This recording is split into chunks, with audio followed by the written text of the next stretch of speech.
Pode ser genético os problemas de quadril? Não a principal causa é idiopática, ou seja... Que explica para o pessoal que está ouvindo. Exatamente, sem causa aparente. Entendeu? Ou seja, minha avó tinha, minha mãe tinha, Tá, ok, pode ser que você tenha, mas não existe nada comprovando uma hereditariedade e nem uma genética nisso.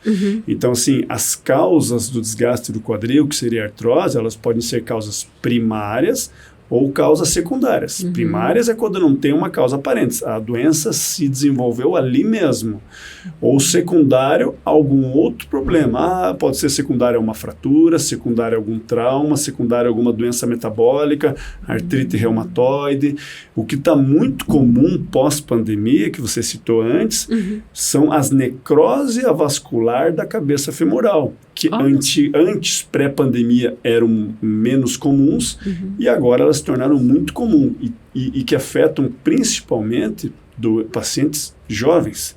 E o que vem a ser isso e por que acontece? Isso, a necrose da cabeça do fêmur, falando de uma maneira bem objetiva, é quando falta nutrição sanguínea na cabeça. E essa cabeça morre. E aí ela passa a desenvolver uma artrose secundária à necrose. Existem algumas causas já estabelecidas.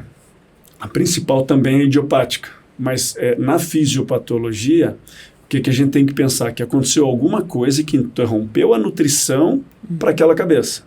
Então, barotrauma, mergulhadores, uso de corticoide, alcoolistas, são algumas causas já definidas, assim, de longa data. Sedentarismo entra aí também? Não, na necrose não. E pós-pandemia, a gente ainda existem diversos estudos, até alguns sendo desenvolvidos, que a gente não consegue estabelecer se é o corticoide que foi usado para tratamento do COVID ou se é alguma alteração vascular que alterou a circulação da cabeça e causou necrose. O que a gente tem notado que se tornou uma coisa muito mais rotineira do que antes. Você tem pego vários pacientes com esse quadro. Muito. Tá, aconteceu com o jovem. A gente tá falando de jovem de que idade?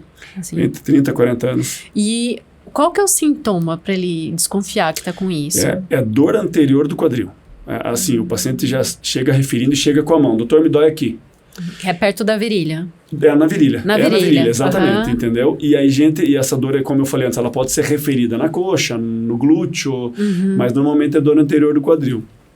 E, na verdade, tu tem que estar atento para essa situação. Então, eu que trabalho basicamente com isso, então, chegou, eu já tenho que desconfiar que tem isso aí, entendeu?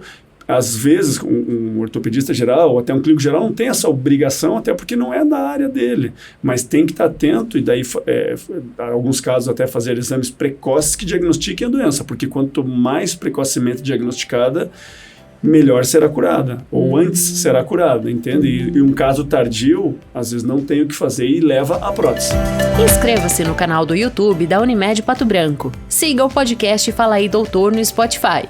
E não perca nenhum episódio. Se você já nos segue, deixe a sua avaliação.